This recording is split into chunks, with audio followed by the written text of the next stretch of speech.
Hi, everyone. This is Mehar, your career coach and mentor, helping you accelerate your career. Since you all have been DMing me to come back with another interview series, we are back to interview another high performer, a high achiever here with us. Her name is Aakriti Bansal. Hi, Aakriti. Welcome to our interview. Hi, how are you? Thank you I so much am, for inviting me. no, not at all. It's a pleasure. And thank you so much for taking out the time from your busy schedule to talk to us today and help our community through your career journey. My pleasure. Great. So Akriti here is a high achiever because she's an economic honors graduate and an MBA graduate from IMT Ghaziabad, who was last employed with L'Oreal. And she's recently also changed her job. And now she works as a marketing manager at Noise. While pursuing her MBA, Akriti is such an overachiever that she worked for so many multiple companies such as Godrej and Nivea. Today, she's going to share tips and tricks from her own journey of how she was able to crack and get into one of the top institutes, MBA institutes of the world, and also how she managed to get a job during the time when she was studying. So Akriti, anything else you would like to add to your introduction? I think you've pretty much said everything. I think it's a very kind introduction. Certain things about me that, probably, even I would like to tell you would be that I paint. Okay, so that's like my hobby. I'm an artist and I've been painting since I was 5. So my mom has taught me since my childhood, and that's where my creative streak comes in. And that's why, marketing, I felt that it was the right fit for me. So that's one thing about me, and that this is something I tell to everyone. And apart from that, I believe a lot in giving back to the society. So I've recently registered my NGO after 2 years of its working. So yes, so I think that's the first time I am disclosing that also on your Oh, interview. So that it's just recently happened. So that's fantastic. What is the NGO about? So it's called Savum Foundation, and Okay. the focus is on three things presently. So first is women empowerment, wherein we train underprivileged women, and whatever handmade material they make, we pitch it to corporates. We kind of try to sell it, and whatever income is generated, we pass it on to them.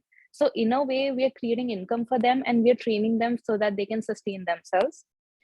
Secondly, it focuses on education. So I kind of take a lot of mentoring sessions, a lot of career counseling sessions. So that is something I do on a very personal level. We don't involve, a lot of people in it right now. Women empowerment bit is something wherein we are connected with more NGOs, more people who help us, come together and help us out. And third would be cloth donation. So that's a very personal, belief of mine that clothes are something that really gives a human being dignity, and everyone is, uh, kind of should have that, right? They should have Basic that. necessity. So Yeah. it's a basic necessity, right? So we do a lot of cloth donation drives and distribution during winter, especially because All it's right. so cold in Delhi NCR. So these are three agendas we focus on right now. Beautiful. That's lovely. That's lovely. So you're already helping and mentoring students as like young professionals as well. Wow, wonderful. That's great, Akriti. Wonderful. See, so there are so many things we do not know about someone's career, like outside of their 9 to 5 as well. There's so much that you do, like your painting and your involvement to uplift women, which is so great. And that's when talking to somebody, you get to know them on a personal level, right? So that's great. Yeah. Okay, Akriti, so let's start right from the beginning of your career story. Let's talk about your childhood. What was it like, and what actually made you pursue economic honors eventually? So so my career has been very diverse, okay? And I'll be very honest with you. I had no idea up till my economic honors what I wanted to do. Okay. I had no idea while I was pursuing it also that what I really wanted to do. Okay.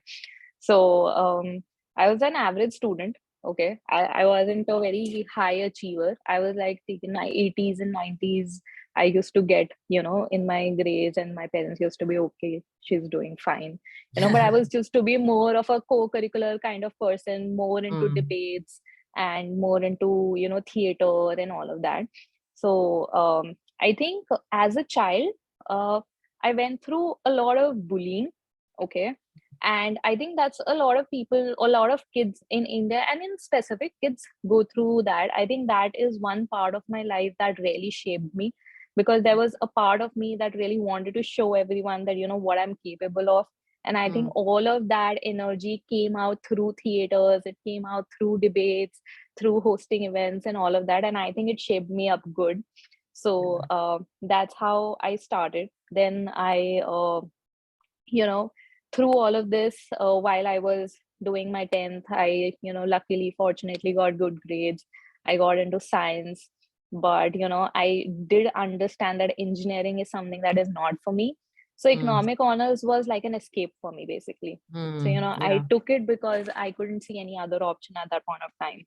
And I loved the course, very honestly. So when I joined economic honors, it is such a beautiful course, because it just doesn't teach you about economics or the economy. It teaches you a lot about firms, how companies function, right? How they sustain. And that is very important for the other divisions that I am currently working in. So for example, I work in growth, I work in marketing. I've started startups. I've done 4 startups till now, and everything I can kind of apply all of those knowledge into these aspects now. Okay, so it's a Yeah. beautiful course. But in India, you would realize that when you do these courses, there are certain jobs that you have to do, right? You cannot go beyond those jobs. So there would be a data scientist role, or a Yeah. data analyst role, or a business analyst role after economics, and I don't see myself there, right? Because I'm a very creative person. So that's when in my graduation I did about 7 internships. Wow. And kind of tried and tested. So did HR, did marketing, did a bit of volunteer work. So I was a cry volunteer for 1.5 years. Wonderful. So So was I, I but think not there for are 1.5 years. I did it for about 4-5 months so myself. I honestly, I'll tell you, so there are stories, okay, that connect your life. Okay, so Yeah. when you actually sit and think about these stories, you'll know why you do certain things in life, right? So for example, this NGO of mine, where does it stem from? For example, it stems from the fact that I did a volunteer work at Cry for 1.5 year, right? And honestly, I didn't go there to do volunteer work. I went there to put it on my CV, right? I went there for a month so that I can have that name on my CV. But when I actually started working there, the smile that those kids used to have and used to put in that extra time with them, and they used to touch Priceless. the feed. It's Yeah. priceless, absolutely priceless. Yeah. And they used to touch the ground before entering the school. Classroom. So it's Yeah. like a Yeah. temple for them. What's a necessity for us is like a luxury for them, right? So it kind of really flipped my life, because I realized that so I was very directionless until this point. Okay, I didn't know what to do. I was happy with whatever I'm doing, a little bit of it, because see, when you're bullied, you a lot of self-confidence is taken off you, right? And despite the fact that I did a lot of theater or debate, but that feeling is always there, right? And that direction is not there, right? Yeah. So until this point, I was very directionless. But when I realized that if 2 hours of my week can bring in so much change, how much every second of my life can do, right?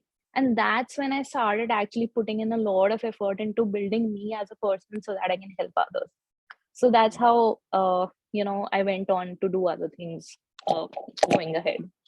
That's beautiful. That's so nice. That's so nice. And thank you for being so honest that, you went for the NGO work because of wanting to add it and make your CV stronger. That's so many of us wanting to do that.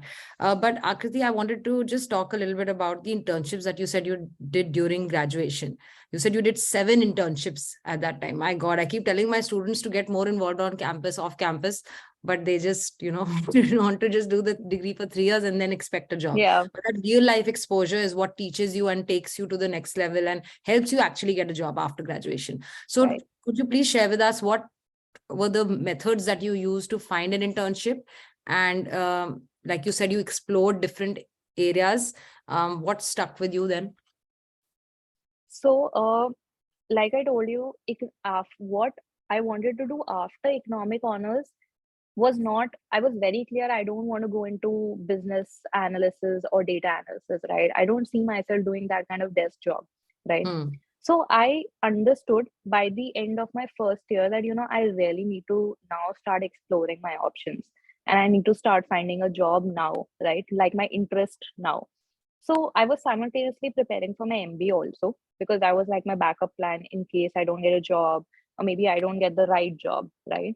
But so I started, what I did was I started exploring each and every field. So for example, Okay. I did one internship with content. So I had a friend who was doing some startup. So I kind of approached him and asked him if he has some content work, and he gave me very manual laborish content work, right? But it kind of made me realize whether I can write or not, okay, or whether I want to write or not for a living, right? Then I did an internship with Cry, like I told, and it became like a habit of mine to go there on weekends, right? So it transformed from an internship to a like a daily thing. Then I Oh, did one nice. internship with the HR, in HR, and that was something that really shaped me, because Hmm. one, I did understand that I don't want to be an HR. Okay, I can do the work, but I felt that I can do a lot uh, other creative kind of work, right? Like, for example, campaign building or marketing, which I would realize later. At that point of time, I realized that this is not the place for me. I can do the work, but I don't enjoy it. Yeah. So, but with the exposure that I had at that point of time in terms of discipline, it made me learn, a lot. So every Yeah. internship kind of made me learn a lot, and I applied to these things through various people.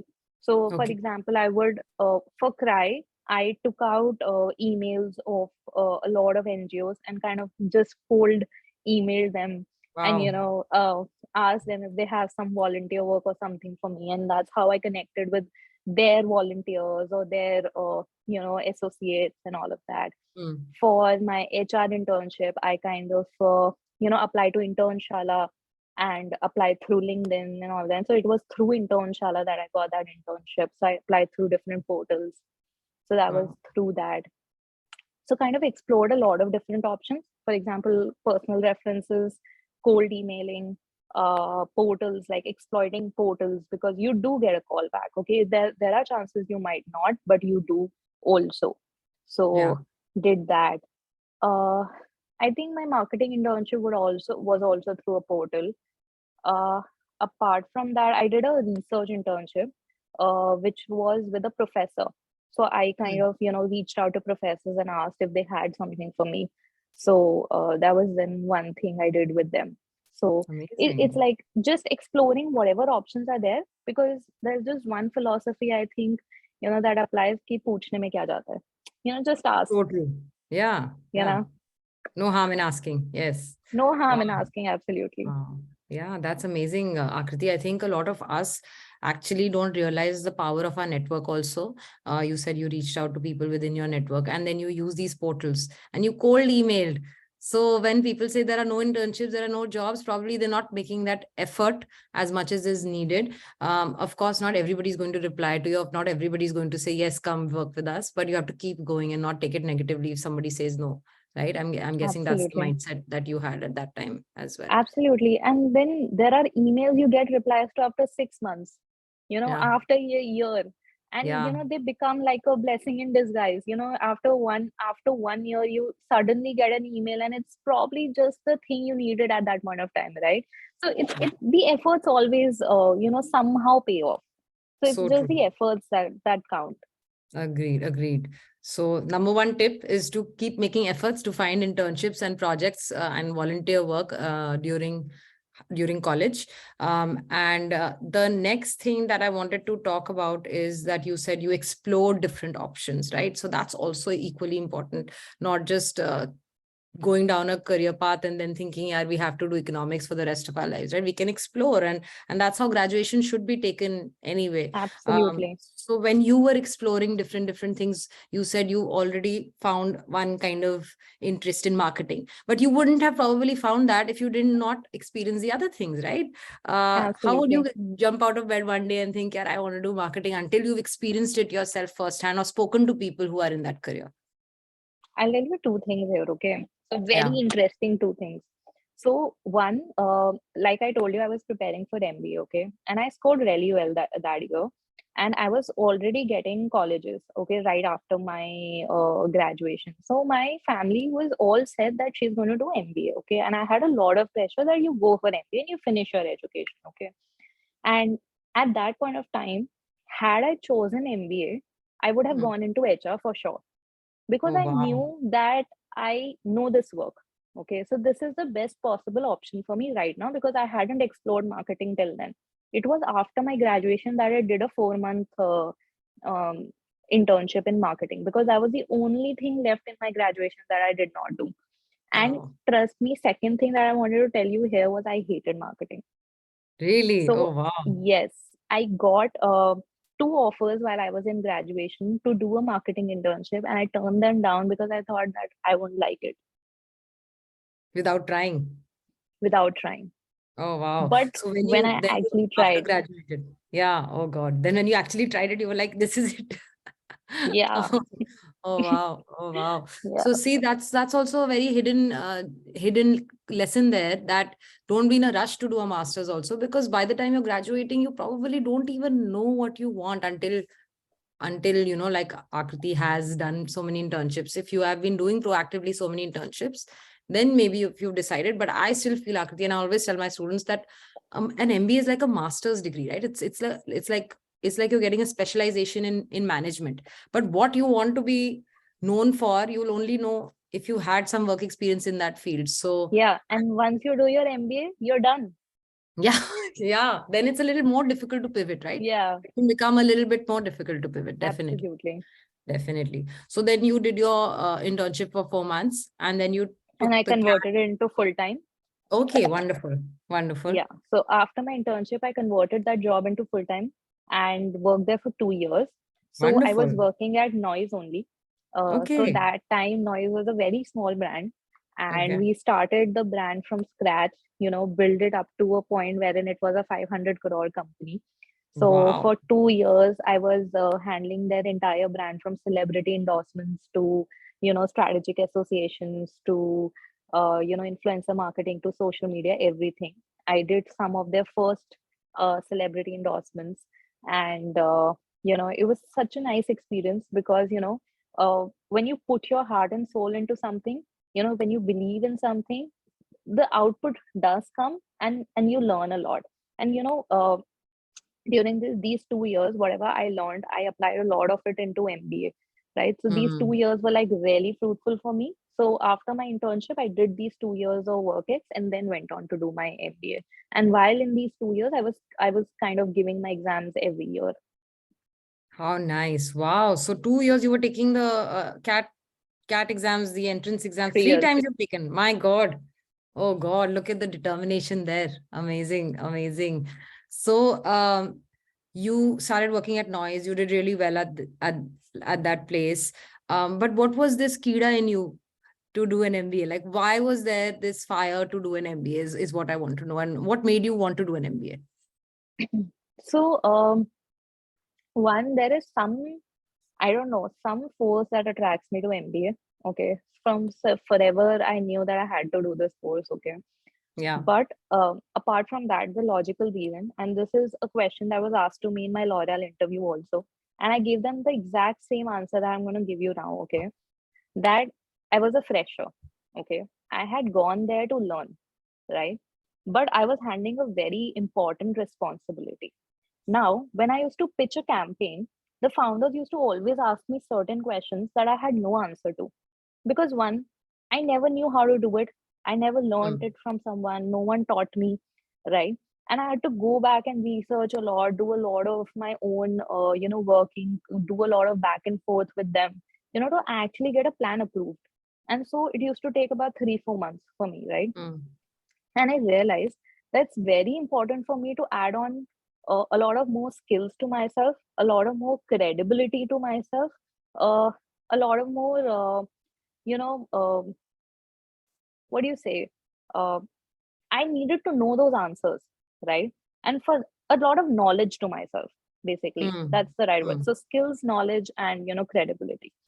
So I realized in those 2 years that yes, I'm doing great.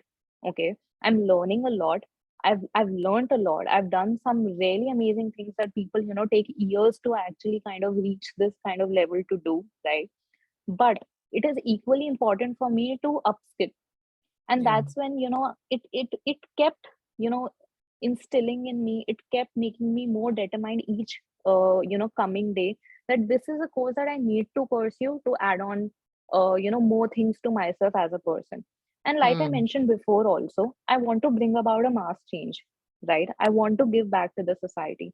And for that, when I used to teach in an NGO, right, I was teaching 20 kids, for example.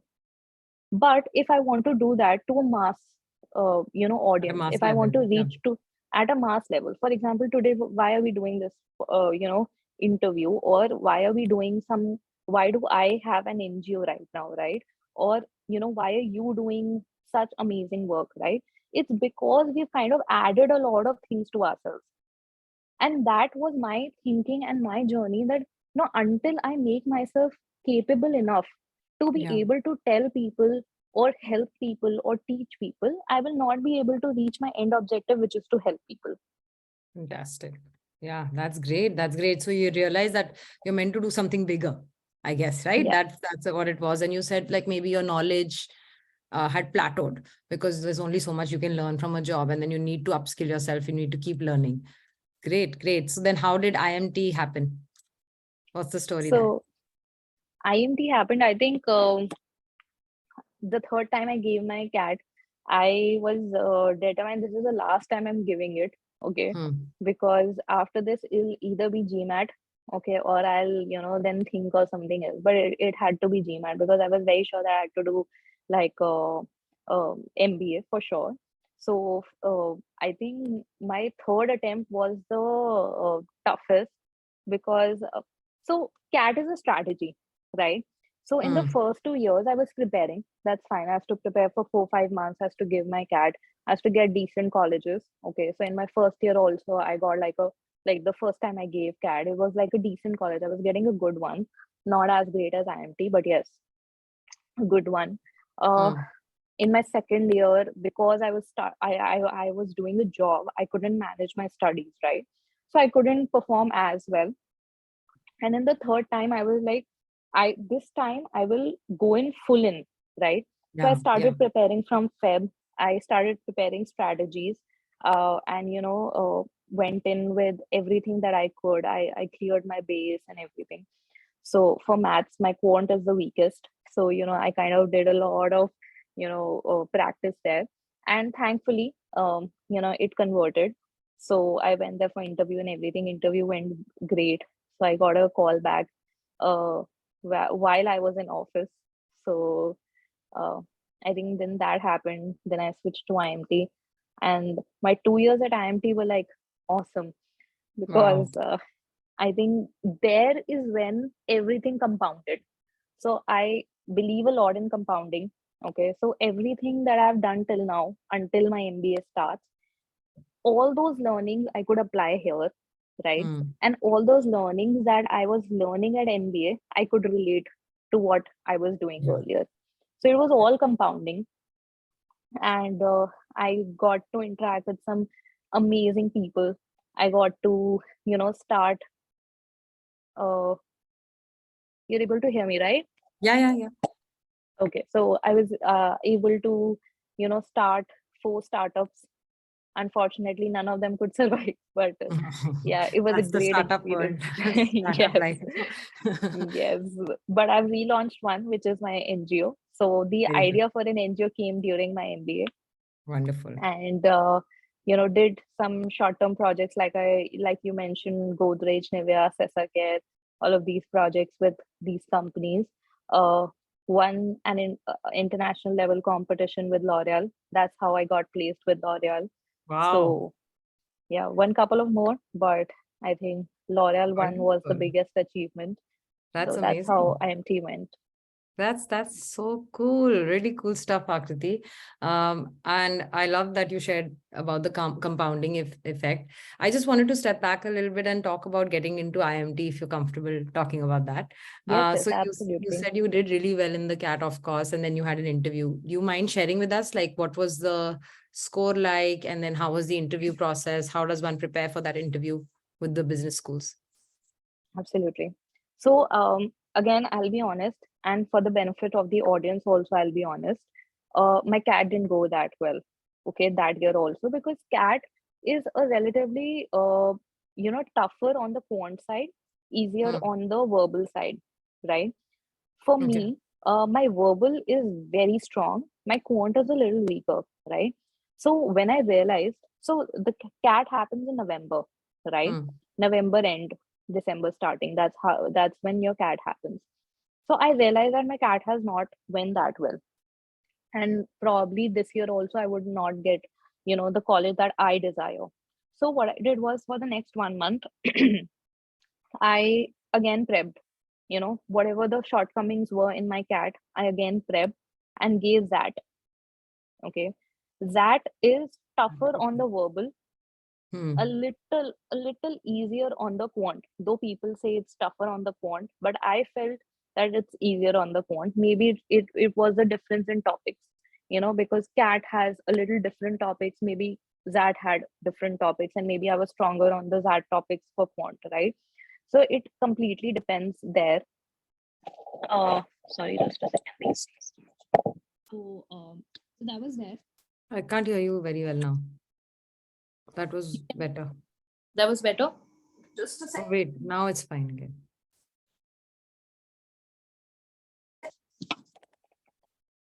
Discharged. Oh, okay, never mind. Yeah, Okay. go on.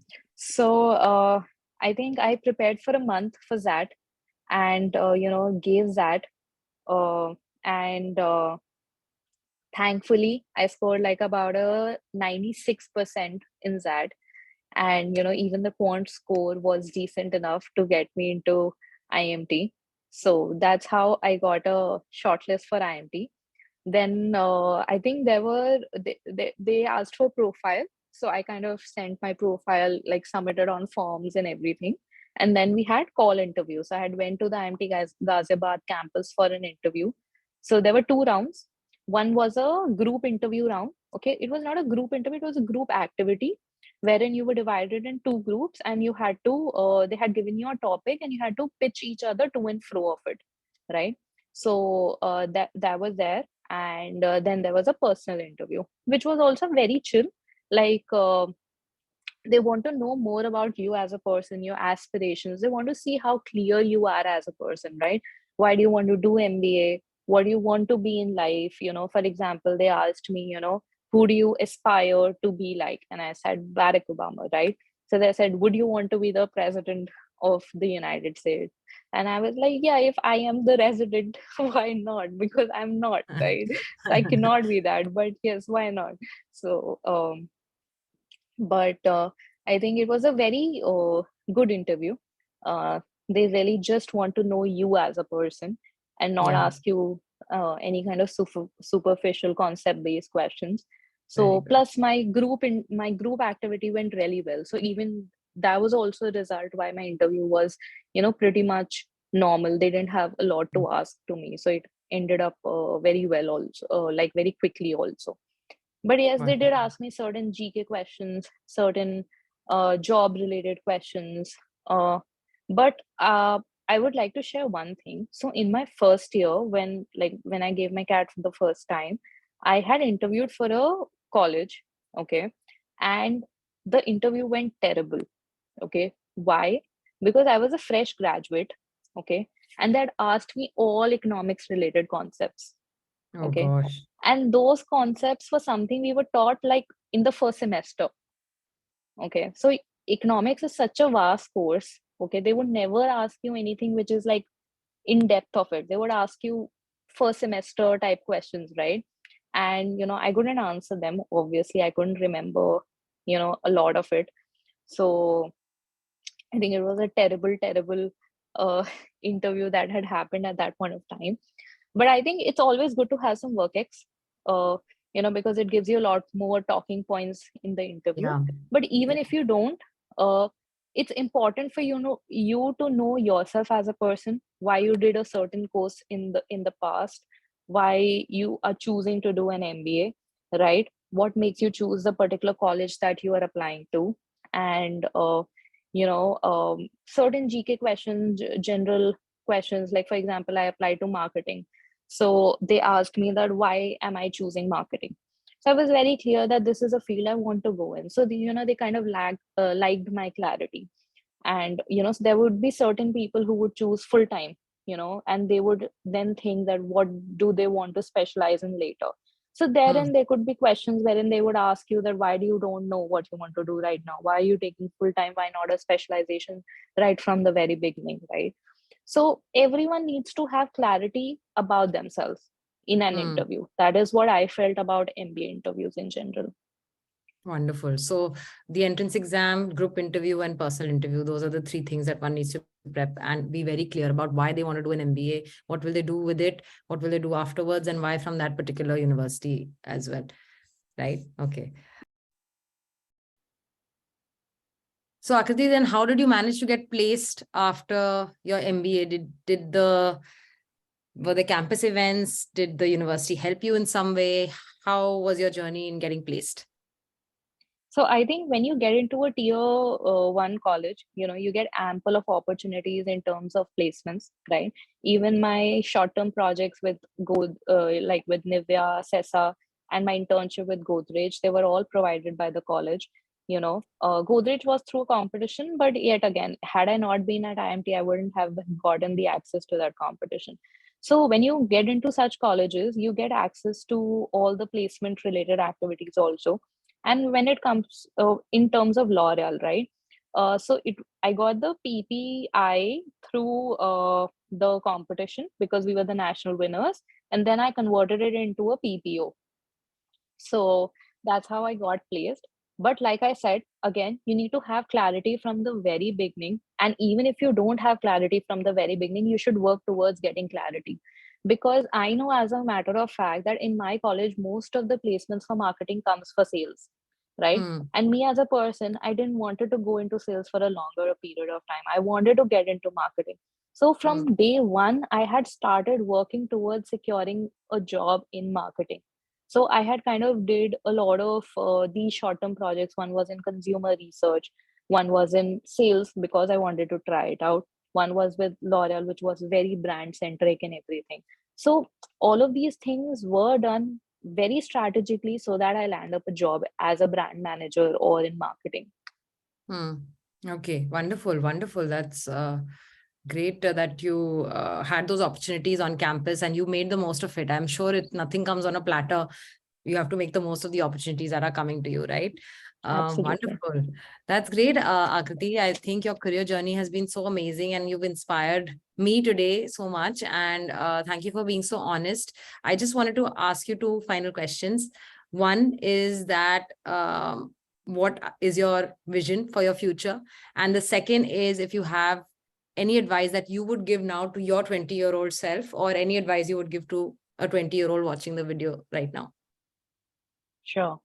So I think the vision for myself is that I want to create an impact on a level that it helps a lot of people. Okay, in terms of whichever way it can, right? So that's the vision for me, and that's what keeps me going every single day, and that's what I keep doing through every repeated effort of mine. So everything just links to that one thing, which is helping others. So I think that's my purpose of life that I've identified, and I'm very happy with it.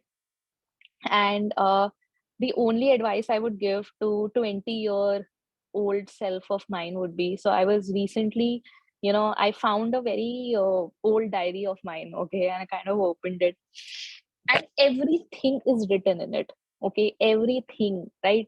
whatever has happened till now, I've written it down, right? Wow. 3 4 years back, that I will do this, okay, I can do this.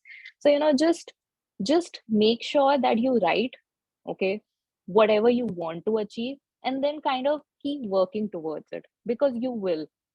But you need to have that kind of vision, that kind of clarity, that kind of determination to work towards it. And when you write it down, you kind of see it every day. It keeps coming to you every day, that you need to do it. And try to find a purpose in life, because that keeps you, motivated. It keeps you driven for the longer term, because until you would have a purpose for life, what are you working towards, you would never know. And all your efforts would go in vain, because you'll be running in all directions. So it has to Mm. be one, unidirectional, and in one particular way of the purpose of your life. How lovely. That's so nice. It was like you were visualizing your future and manifested it then, right? Completely like, I think that really is Gen Z lingo there. So yeah, I think that is a great advice, that keep writing your goals down. I think when we don't write our goals, then we get, like you said, directionless and lost. And having a purpose is so important. And from my own experience, the days I feel most charged up is the days I remember why I'm doing what I'm doing, and that goes back to having that purpose, right? Yeah. And when I'm disconnected from that purpose, then that motivation is not 100% for that day. So yeah, thank you so much, Akriti. This has been beautiful and such a great conversation, and I'm sure everybody will have a lot to learn from you. So if they want to connect with you, where can they reach out? On my LinkedIn. Okay, So great. I am very active on my LinkedIn. I reply to DMs, and they can also connect with me one on one on Topmate. So that's Okay. also, there's a link on my profile. So everyone can kind of access that. Great, great. So we'll add your LinkedIn profile link below in the description. And thank you everyone for joining us today to chat with Akriti. Bye. Bye. Thank you. Thank you for inviting. Thank you.